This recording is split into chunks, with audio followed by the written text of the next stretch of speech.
Hello दोस्तों, welcome all. मैं आज एक नई सीरीज़ स्टार्ट करने जा रहा हूँ जिसमें मैं कंस्ट्रेंट मोशन पढ़ाऊँगा। ठीक है, मैं लिख देता हूँ कंस्ट्रेंट मोशन।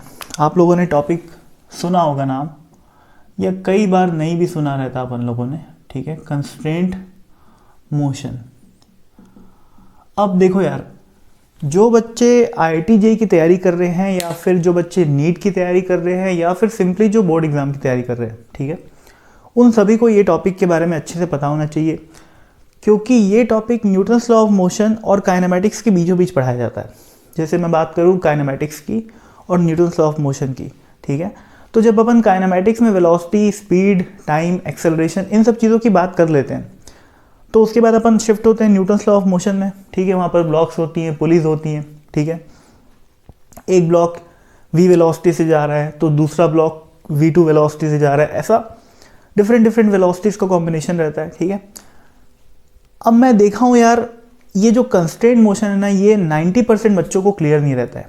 ठीक है, तो मेरी कोशिश यही है कि मैं कुछ 10-15 वीडियो बनाऊँ, सिर्फ 10-10 मिनट के। ठीक है, तो 10-10 मिनट के यार, अगर 15 वीडियो भी बनते हैं तो 150 मिनट कोई ज़्यादा नहीं है कंस्ट्रेंट मोशन पढ़ने के लिए। ठीक है, तो आराम से देखना, समझ में आएगा, ये मेरी गारंटी है। ठीक है, तो पहले वीडियो में मैं सिर्फ समझा रहा हूँ कि कंस्ट्रेंट मोशन होता क्या है। ठीक है, तो ध्यान से सुनेंगे यार। जैसे कंस्ट्रेंट मोशन तो आप बहुत अच्छे से जानते हो भाई क्या होता है। ठीक, कंस्ट्रेंट का क्या मतलब होता है? कंस्ट्रेंट का मतलब हिंदी में होता है मजबूरी। तो ये जो शब्द है कंस्ट्रेंट, वो मजबूरी से रिलेटेड है। ठीक है, कंस्ट्रेंट मोशन मतलब होता है मजबूरन मोशन। ठीक है, अब जैसे मैं एग्जांपल की बात करूं, क्या पढ़ने वाले हैं बेसिकली अपन, देखना सुनना। जैसे मान लो यहां पर 2 ब्लॉक रखे हैं। अभी मैं कंस्ट्रेंट मोशन का एकदम बेसिक कि क्यों इस मोशन को कंस्ट्रेंट मोशन बोलते हैं ये समझाने की कोशिश कर रहा हूँ। ठीक, तो मान लो यार, ये बिल्कुल स्मूथ सरफेस है, ये जो सरफेस है वो बिल्कुल स्मूथ है। यहाँ पर 2 ब्लॉक रखे हुए हैं, M1 और M2। ठीक, और मैं क्या कर रहा हूँ, इस M2 ब्लॉक को v स्पीड से खींच रहा हूँ। अब मैं कितनी ताकत लगा रहा हूँ, कितना समय लगा रहा हूँ, मेरे को कोई मतलब नहीं है। समहाउ मैं इस M2 ब्लॉक को v वेलोसिटी से राइट डायरेक्शन में ले जा रहा हूँ। ठीक है, तो सोचो, अगर ये रस्सी आइडियल है, आइडियल स्ट्रिंग का मतलब आई होप आप लोगों को पता होगा, वैसे मैं फिर से बता देता हूँ। आइडियल स्ट्रिंग मतलब होता है, पहला कि वो खींची ना जा सके, इनएक्सटेंसिबल। दूसरा, उसका कोई मास नहीं होता। ठीक है, ये होती है अपनी आइडियल स्ट्रिंग। और तीसरी चीज़ क्या होती है आइडियल स्ट्रिंग के बारे में, that it is considered unbreakable, यानी कि इस पर कितनी भी टेंशन लगाओ, कितना भी खींचो, स्ट्रिंग टूटेगी नहीं। ठीक है, तो ये तीनों कंडीशन होती है आइडियल स्ट्रिंग की। हालांकि मैं एक्सपेक्ट करता हूँ कि ये आप लोगों को पता होगा, ये बेसिक एकदम। ठीक है, तो वापस आते हैं, हम जो बोल रहे थे, मैं क्या बोला कि ये v वेलोसिटी से जा रहा है, स्ट्रिंग कैसी है, आइडियल है। ठीक है, तो सोचो यार, इस ब्लॉक की क्या मजबूरी है? इस ब्लॉक की मजबूरी ये है कि ये भी v वेलोसिटी से, इस ब्लॉक की मजबूरी ये है कि ये भी v वेलोसिटी से राइट डायरेक्शन में जाए। तो इन दोनों ब्लॉक्स का मोशन जो है वो कैसा हो गया, कंस्ट्रेंट मोशन।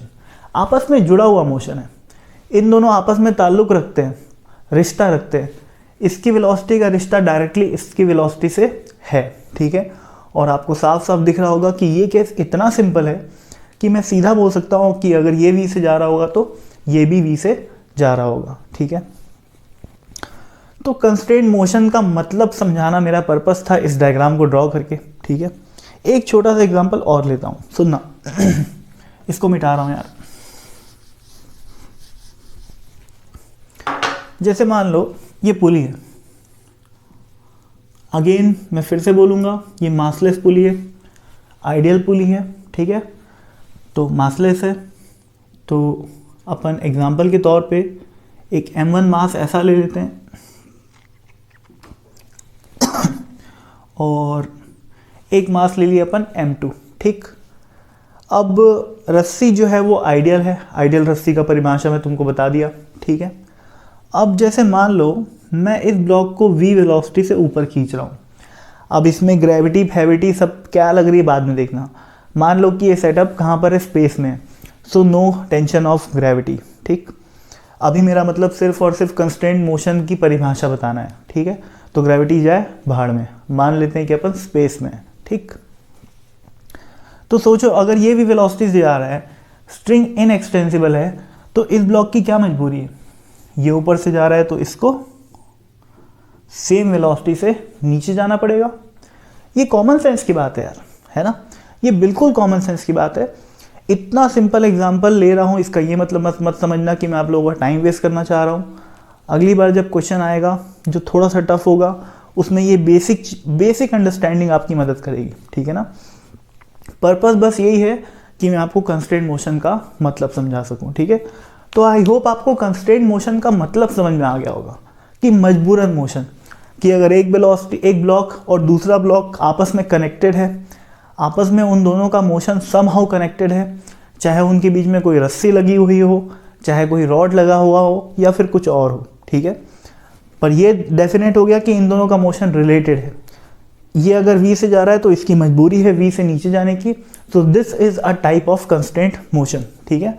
तो आई होप कंस्ट्रेंट मोशन का मतलब आपको समझ में आ गया होगा। एग्जाम्पल्स अपन स्टार्ट करेंगे नेक्स्ट वीडियो से, ठीक है। Thank you.